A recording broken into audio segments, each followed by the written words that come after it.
Today, folks, I am going to show you how to make some of the best applesauce you have ever eaten in your life.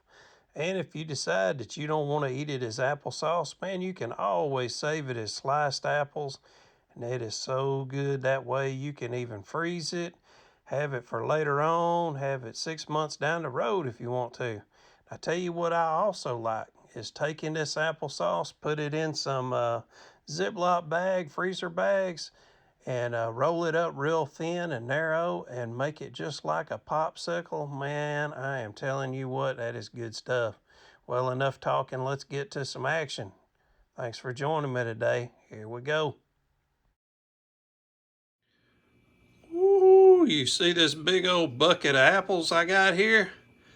I'm gonna make me some applesauce.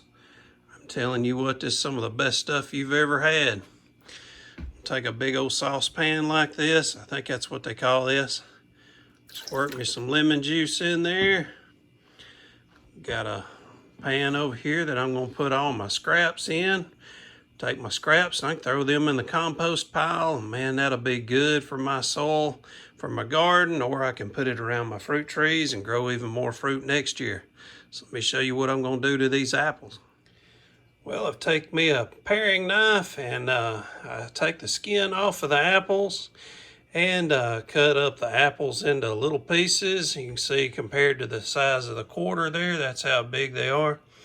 Sorry I don't have a way to show you using a, man, if I had me somebody to operate the camera for me, I'd be in great shape, but just gonna have to kind of show you all the results. And if you're wondering how deep do you put the water and how much of the lemon juice you put in, what you basically want to do is you want to keep it to where these apple slices are submerged into the water. They don't have to be real deep, and there's no specific amount of juice. What the juice is for is basically to keep these apples from turning while I'm cutting them all up. So it is going to take me a while. Matter of fact, I'll probably be slicing up these apples for about 45 minutes. And if you notice, my apples are all natural. You'll see all these spots on here. That's because I don't spray mine. Everything about my apples is completely natural. I like to slice them up into these sizes about the width of my finger. And that makes it a lot easier for me when I take this apple and I take it from this side and I peel that direction with the knife. I just barely get it up under the skin. And like I say, I don't have a camera operator to do it with both hands like I need to keep from cutting my fingers off. But anyway, man, you are going to love this applesauce. Before I get too far with this, I do want to tell you that you can take this applesauce that I'm showing you how to make and you can put it over some ice cream while this applesauce is still hot. Oh my goodness, it's some of the greatest stuff you've ever eaten in your life. Anyway, let's get back to cutting up some apples. All right, I've still got half a batch of apples left, so I'll make me another batch tomorrow. So that same amount is about how many I cut up to put in this saucepan. And you can see that I've put some water in it, and I've just got this half full. This was enough sliced apples that it covered the bottom very well. So I'll kind of stir it up a little bit and let you see how many is in there. It's just one good thick layer of sliced apples. And that's what we want. All right, so now what we're gonna do is we've got it turned up to 6 on the dial here, 6 out of 10. Let me show you some seasonings we wanna put in this thing. Now I had light brown sugar in stock here at Camp David, so I used 2/3 of a cup of that, and all I did was just pour it right in the center. I've got this stuff here from Foodland. It's cinnamon and sugar. And what I'm going to do is just take that mix and just sprinkle it all in here. I'm telling you, it's really hard to get this wrong. It's hard to get too much cinnamon. It's hard to get too much brown sugar. All right, the next thing you want to do, and I'm the only person I saw doing this, so good thing you've stuck around this long. I take honey and put me quite a bit of honey in here. I noticed that applesauce is usually real sticky. Could be the brown sugar, could be anything, but I thought Something's got to make it sticky, and what would be better than honey? Man, your house is going to be smelling like Christmas time here in just probably about 15 minutes. If it doesn't smell like Christmas in 15 minutes, you probably need to add you some more brown sugar and cinnamon to it.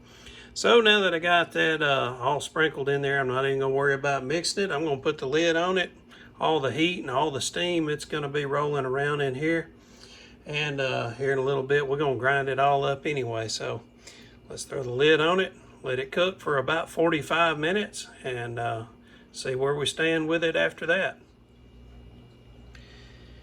And just to give you an idea of how warm this it's been cooking, you know, as I said, I had it on 6, but just in case you're cooking on a different type stovetop system, you can see that it's bubbling here a little bit.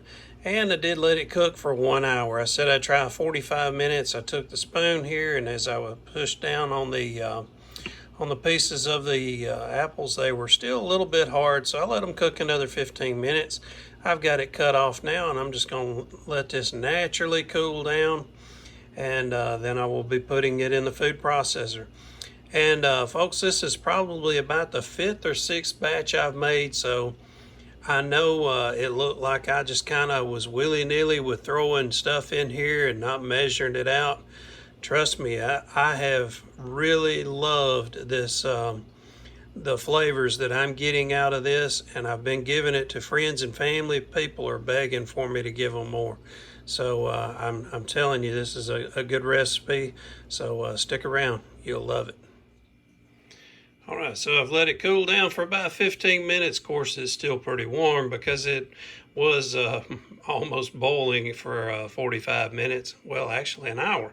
So anyway, what I'm going to do is take the lid off, and I'm going to take this ladle.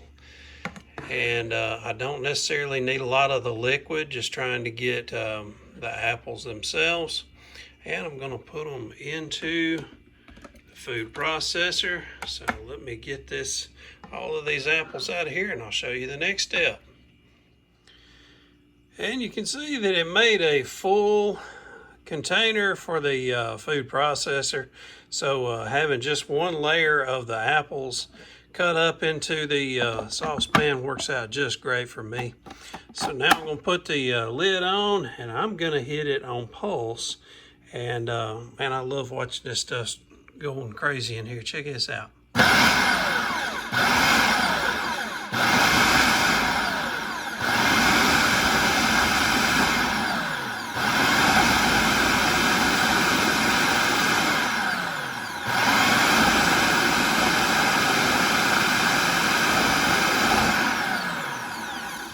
And I can tell just because I've done, like I say, about 5 batches of this already, that I do need to add just a little bit more moisture to it.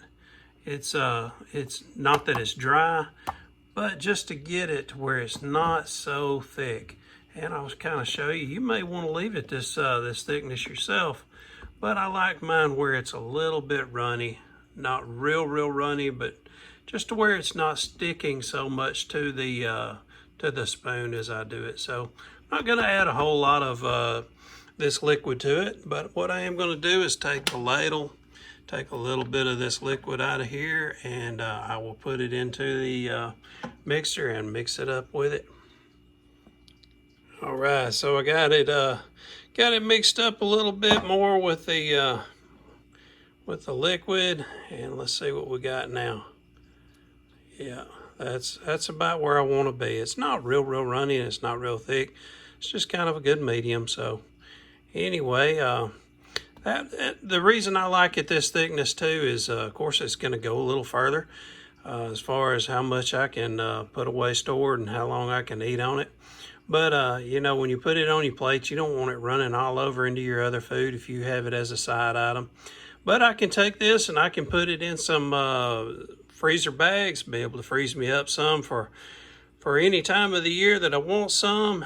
And I'm also going to take this liquid here. I'm going to put it in a glass, put it in the refrigerator, and tomorrow morning when I wake up, if this flavor is a little too sharp for me, I can always add water. I can always add some more apple juice to it, you know, whatever, but you can heat it back up and kind of have it like a tea, or maybe even add it to some hot chocolate. There's all kind of stuff you can do with it. So you can do this with store-bought apples, or you can do it with homegrown like I did. But man, some great stuff here. Hope y'all try it out. Y'all let me know down below if y'all like this kind of thing, if you want to see more of it. And if y'all ended up making some of this, tell me how you liked it as well. Hope to see y'all again real soon, folks. Y'all take care. Bye-bye.